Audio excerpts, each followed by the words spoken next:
I wish I would have gotten her in my coterie. She was amazing. Time to rest. You come back to your haven after a long night out. Right before you open the door, you notice something strange. The sound of television are coming from your apartment. Madman, if you're not mistaken. You open the door and carefully peek in. A young, disheveled woman is curled up on her sofa. She has a blanket pulled on top of her and seems very comfortable. Next to her lies an obviously unconscious, preppy woman. Oh, you're home. That's the stalker. The woman reaches for the remote and puts Madman on pause. You weren't home, so I started without you. You know, Netflix and chill. Join me. There's space on the sofa. I brought up a snack. You enjoyed it the last time. The woman points lazily to the unconscious girl. Oh, I forgot. My name is Adelaide. Adelaide Davis. I like you a lot. Help yourself and settle in.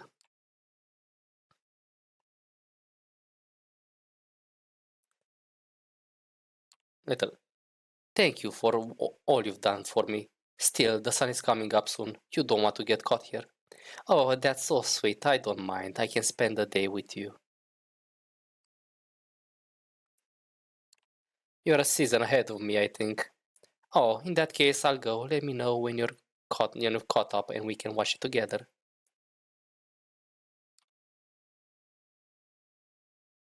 The door opens your apartment. Someone with a key. Sophie. Adelaide Davis. The Curse of Snug Harbor. In the flesh. This is a new low for you, fledgling. I have no idea who she was. Adelaide looks at Sophie. Adelaide looks at Sophie, murderously before fading from view. I hate it when they disappear.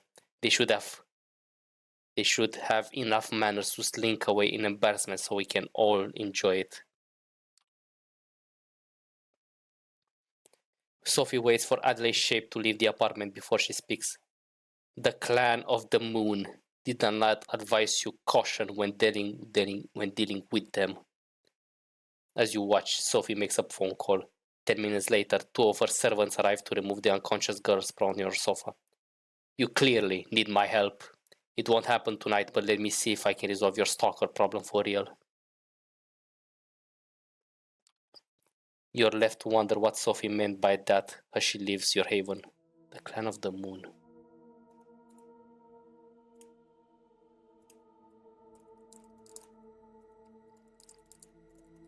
Was that the Markavian? Yeah, the clan of the moon, yeah. Maybe it is what it is.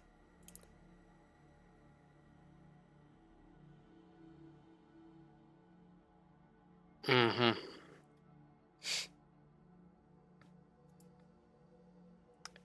Okay, jeez, I can barely do my things. Okay, let's try. Somebody's watching me. Let's see how this is gonna end. Visiting Elysium with Sophie is always a humbling experience. She's connected, well-known, important. You're a nobody. You've always known this, of course, but it's especially apparent when you arrive with her. Everyone notices her and she drinks in it like it's her birthright. That's Adelaide Davis. Let's go say hello. You spot the woman Sophie is referring to. Adelaide, your stalker. Intense, disheveled, young-looking. Malkavian, if you've understood correctly. As you approach, Adelaide smiles at you with a darting look of distaste towards Sophie. Don't worry, I don't judge people by the company they keep. That's so sweet, darling. Let me say this straight. You can't keep doing what you've been doing. You have to leave my poor ward alone. Adelaide looks from Sophie to you and giggles. The sound must be rare in Elysium because it makes people glance towards you. I know she's making you do this. Don't worry, we'll be together again later.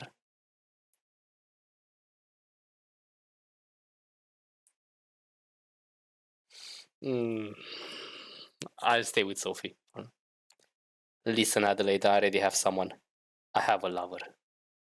Adelaide laughs delightedly. Don't worry, I'm not old-fashioned.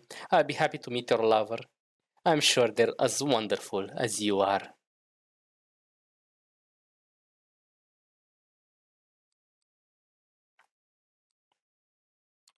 I'm too old-fashioned for a threesome. That's a shame. I can't wait. I can wait. We are immortals. The years pass, but the feelings we have for each other are precious. You should know that I'll always be there, somewhere, invisible in the night. Sophie chuckles as Adelaide walks away. I suppose that went well, as could be expected. It seems you have a guardian angel. Have fun. I'm still confused. What's the relationship now? Okay, okay. As Sophie steps away to chat with her friends, you feel lonely. Surrounded by kindred, you're not sure anyone can really help you navigate this bizarre social environment. I can barely understand myself. Oh, Jesus fucking Christ. Okay. Uh.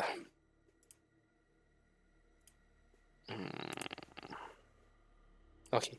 Let's check fate and meet again. Approaching the cathedral on the street makes you nervous. You've been here twice, and twice something bad has happened. Or almost happened, as in both cases you ran away. Benoit suggested it's time to stop running away and experience fate head-on. Perhaps he's right. Maybe it is cowardly to take refuge in rationalization when you know what you felt. The holiness of the priest and your own damnation. Walking towards the doors of the cathedral, you glance at the bench where you sat and when you first met Benoit. He's waiting for you, sitting and contemplating the cathedral's Gothic architecture.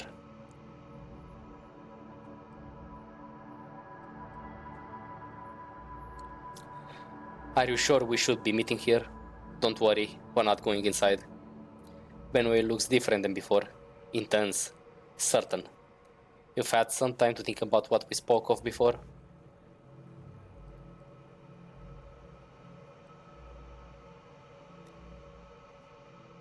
I want to learn more about Kane, about where we all came from. All in good time. I have something different in mind for tonight, as you surely remember. Let's go see Father Anthony. It's best not to talk in the cathedral, so I arranged for us to see him at his home. I have a car nearby.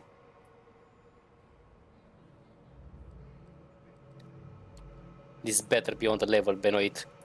We're beyond that kind of tough talk, don't you think?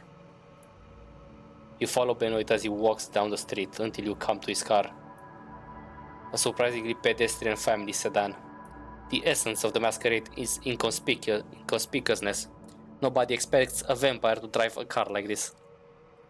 Benoit drives north towards Queens. During these moments you feel most anonymous. Just another speck of dust in a vast machine where every action influences the whole in tiny ways.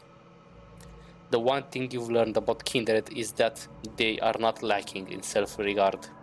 The prince of a Camarilla city is set to rule the domain, yet how much do they really affect mortal affairs? If you ask a vampire, they say a lot. Perhaps that's what made Benoit turn inward, the futility of finding meaning in a secret, predatory existence. Benoit stops in front of a red brick row house. A little rundown, but probably not cheap. Benoit notes your interest. Father Anthony comes from an old New York family. He inherited the house. When I first met him, I was suspicious, so I checked up on him. Despite the way he keeps putting you in dangerous situations, kindred paranoia seems to come naturally to Benoit. Perhaps that's something you can learn from him. He knows we're vampires, right? Yeah. Yes, he knows. He doesn't know everything I've told you about Kane and the First City and so on, but he knows we're no longer human. You follow Benoit to the stairs, looking around for any signs of an ambush. As you get to the door, the first sign of trepidation hits you. The discomfort, the pain that'll follow you once you're inside. It feels like a physical thing, a burning sensation under your skin, in your blood.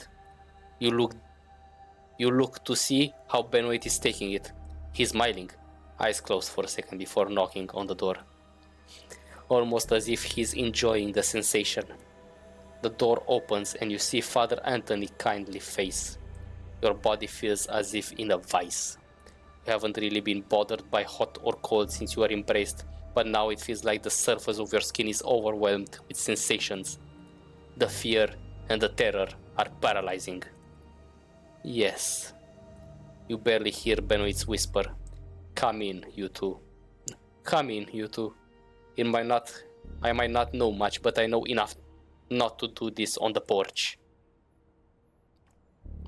You force yourself to follow Father Anthony into the apartment, despite the splitting headache and rising panic. It's hard to take in your surroundings. Everything seems to vibrate, seeking to engulf you. Framed portraits on a mantelpiece, a cross on a wall, a living room with lots of books, many of them old. I'm not sure I can offer you anything. I don't drink tea. You don't drink tea, I suppose. No, we don't.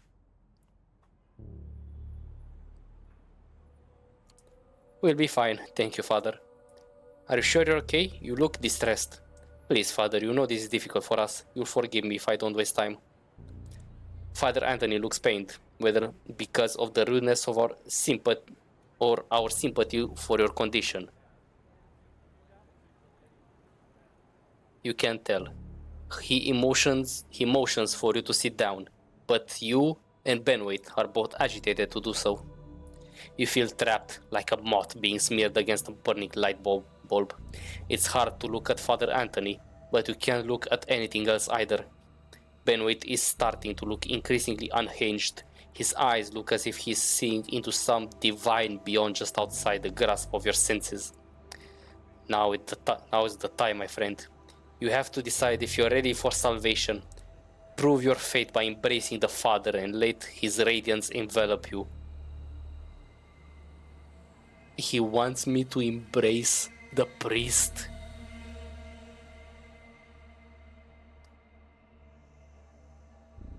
No, this is my way of breaking away from the Camarilla or getting killed. I'm not gonna do that. I'm just gonna say this because I'm curious what's gonna happen. Please, Benoit, it hurts. You're damned. It's supposed to hurt. Just kneel and be blessed. As the burning pain wrecks your body, Benoit pushes you down to your knees. You don't resist, too consumed by the holy suffering inflicted on you. Startled, Father Anthony takes a step back. Benoit, what are you doing? Father, it's time to be redeemed, for both of us. Benoit falls to his knees next to you, lifting his face in full embrace of the holy agony. This is not right, Benoit. Everyone has a chance for salvation. I understand there's something in God's presence that burns you, but you can work through it. Please, Benoit, there are many paths to salvation and we'll find yours. The word hurt you and your friend. Benoit moans in pain, stricken with grief and disbelief at Father Anthony's refusal. Please, Father. They don't even believe. Not truly. Father Anthony looks at you and seems to waver. Even his belief in salvation has limits.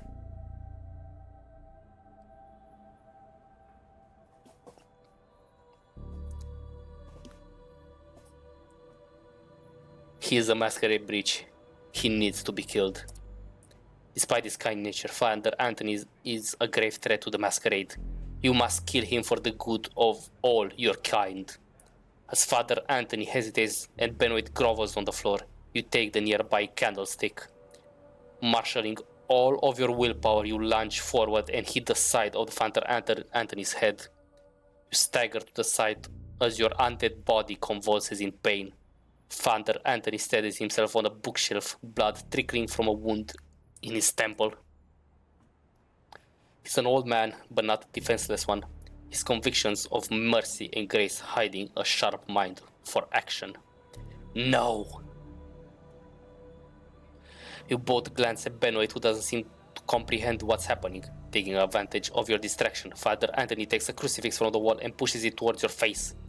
Doesn't seem sure whether this works in reality as well as in the movies, but you feel the burning caused by his conviction all the same. A cross in the hands of a normal man will do nothing, but with Father Anthony, it's different. In ordinary circumstances, you could kill Father Anthony with little to no effort. No matter how strong his mind, physically, he's an old man. Now you can barely look at him. Your head is pounding. It feels as if the skin of your face is burning and you have trouble standing. Your cheeks are wet from crying, your face stained with the blood that has come to replace tears. There is no victory for you here. You give in to the panic inside you. Self-preservation winning over any conception of victory through violence. Benoit tries to grab your ankle as you run to the door, swinging it open and rush into the cool night. You're safe, but the implications of your experience are troubling. What does this mean? Whether practical or spiritual, it feels like you have to think about this for a long time. You're free to return to your haven, and there, in a discreet temptation, to keep the events of the night to yourself. Yet these events cannot be good for the masquerade.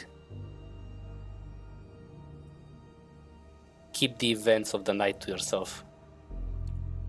Sometimes the right choice is to do nothing at all. You walk back to your haven alone, as usual, among the people who crowd the New York sidewalks even at night. Holiness hurts. That's the inescapable conclusion from what happened. Hard to say what was like salvation and damned mean in modern nights, but the way you felt in Father Anthony's presence is an unavoidable fact. Father Anthony and his faith is the key. You could walk into a church and fondle across to your heart's content. None of that means anything. It's only the presence of living faith that holiness becomes manifest. Perhaps one day you'll have the courage to go back to Father Anthony, even if only to apologize for trying to murder him. No, I want to go back and kill him. Jesus Christ, that's a fucking masquerade bridge, bro, and I'm a part of it. Oh, God. Sophie requests your presence tonight, and it seems urgent. You find her already waiting for you and clearly pondering something. It takes a few minutes of awkward silence before she speaks. I require your assistance, Carl. There is a matter of great importance that I need to ask you to resolve for me. You'll find what I'm about to say surprising, I'm sure, but I need you to hear me out. I need you to contact an important anarch figure in New York City and arrange a meeting for us.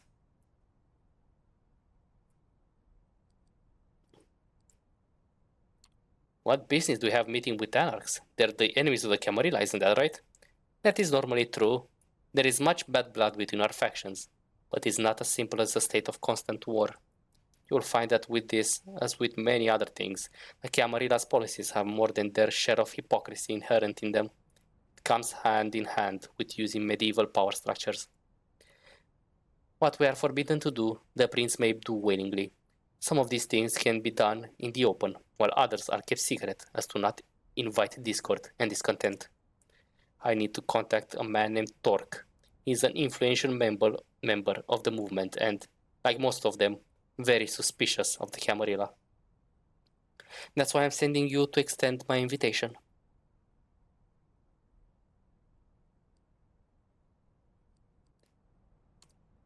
How do I know he'll even talk to me? He won't. Not yet, anyway. You need to start further down the chain.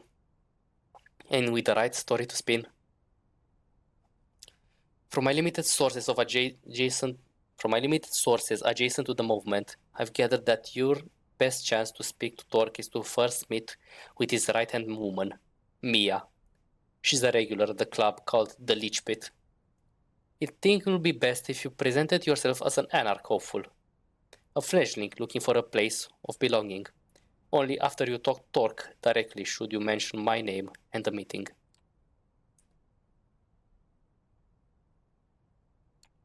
Yeah, that makes sense. If I open with I'm with the Camarilla, they might cut me off. We can reveal our cards once I have his attention. My thoughts exactly. After tonight, I suggest that we do not speak of this again until you arrange this meeting. There are many who would jump at the chance to use this against us. With Kaiser, you have proven you can get the job done, even if it requires additional legwork. I trust you to deal with this task as quickly, as covertly as possible. Forgive me, but that's all the time I can spare tonight. What I'm asking of you is just part of a bigger whole. Trust me, it will all be worth it. Okay, I'll do my best. I know you will. Check with Gregory for the address to the Lich Pit. I have Mia introduce you to Torque. When she does, tell him I wish to meet. Let him pick the time and place, but let it be soon.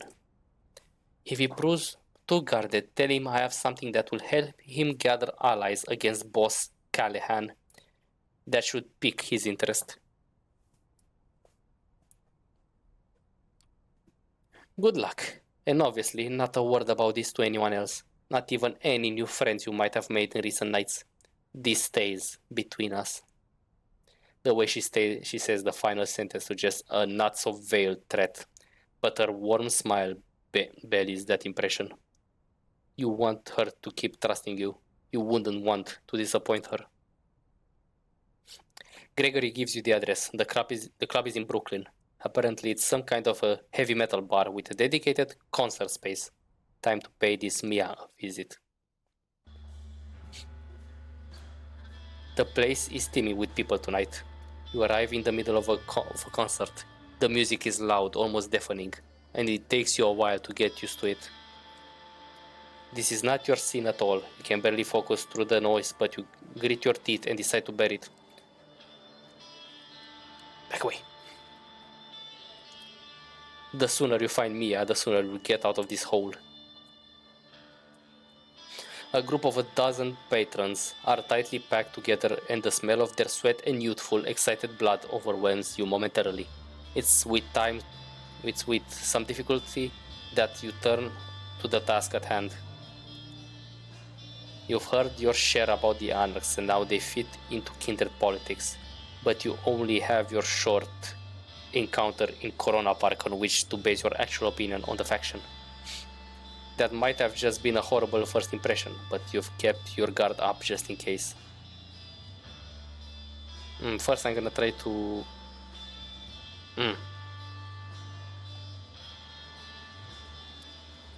If she's at the bar, she probably has ghouls, people that know her. I'm gonna try at the bar directly. Stare at the bar. Mia was supposed to be a regular. Might as well check how true it is. The bartender turns to you after she pours a line of drinks for a group of rowdy patrons. Hey, what can I get you? Hey, have you seen Mia tonight? Depends on who's asking. She gives you a sly smile. What do you want with her?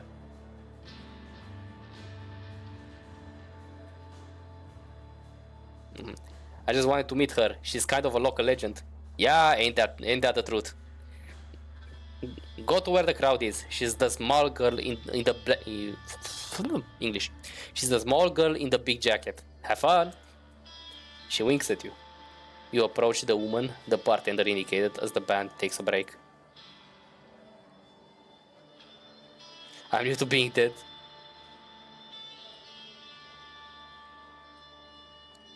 Heard this is the spot to meet hot chicks who hate the patriarchy.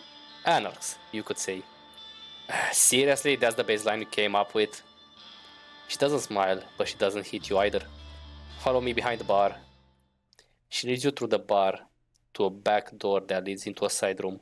Indie metal band posters are plastered on every wall, some of them 20 or more years old, judging from the tour dates. An old sticky table and some rickety chairs are the only pieces of furniture here. Sit down. Sure. Take a seat as the woman leans against one of the walls. The name is Mia. I'm guessing your visit here isn't a happy coincidence. I don't know you, so you either new in New York or kept an outstandingly low profile. Both sound suspect, so before we take the pleasantries further, answer me this. Who do you run with?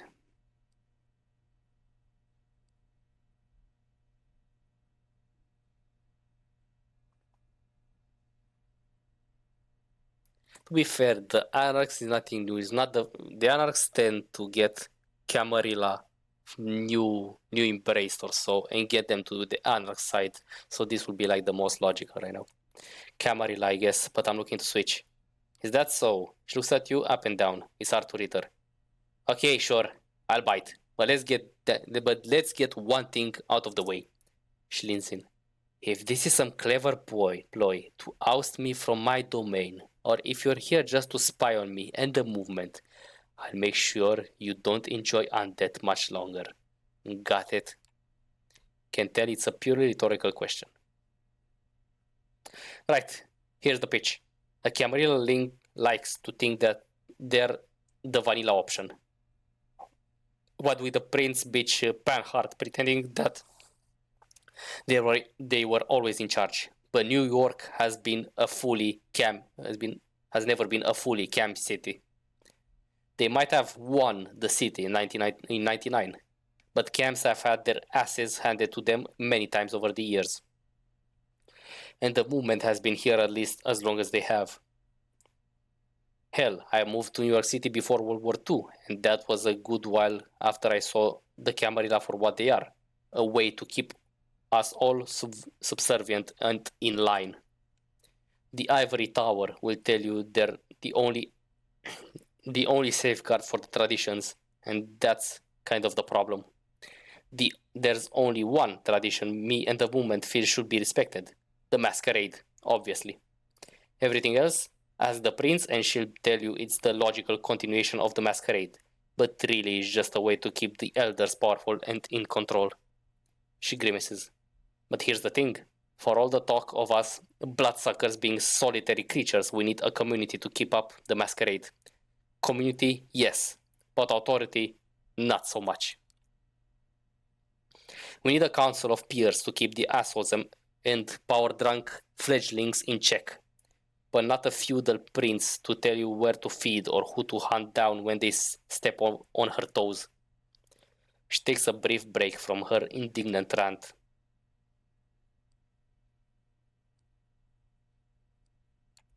That sounds too good to be true. Mia bares her teeth in a predatory smile. You better believe it. Sure, we still have to struggle with the urges of our kind, but it's safer and more fair. We're as free as our condition permits, but unlike autarchies, we don't stand alone. Okay. The unbound and vampires who remain outside the larger kindred society of a given city, either by ignorance or by choice, usually considered anarchs by members of the Camarilla, though most unbound have nothing to do with the movement.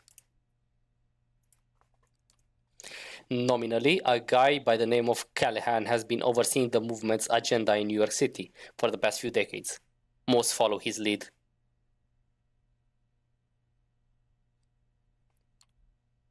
You make it sound like it's most, but not you. Yeah, not me. If you're concerned about being well received in the city, you might need to go through Callahan. But if you're serious about the Anarch's cause, he's not your guy. Callahan eats up fledglings like you and shits out self-preservation. His position as Baron is mighty shaky now. Not least due to the fact he's backstabbed more than his share of allies. So he's doing what any other old fart in a position of power will do. He's doubling down. Negotiations are out. Intimidation is in. Tightening ranks as a precaution against the Second Inquisition. She surprises you by hacking and spitting on the ground in disgust. If you've spent some time with the camps, that should sound very familiar to you. He's no better than Panhard and her cronies are at this point. No, you need to contact Torque, and you won't know it. It's your lucky night, because I'm the lick to do it through. Torque? Huh, why him? Because he's the one of the good guys, or at least as good as we leeches can be. Torque is a leader, a local baron who's overseeing a small domain, but doing a very good job of it. Callahan knows this, so he's giving him shit. Torque is taking it like a champ.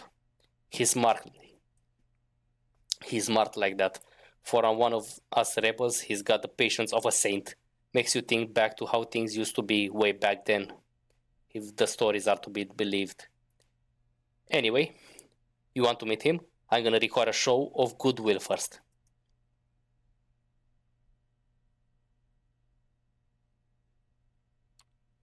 That's fair. What do we have in mind? She flashes you a mischievous half smile. I appreciate your readiness, but I don't have the details just now. Ask for me at the bar when you're able. I'll leave something for you and we'll take it from there. Now come on, I gotta go. She walks you out of the bar and you go out of the bar and you go your separate ways. Seems like there's nothing more to do than return here later and see if Mia really can help you contact Turk.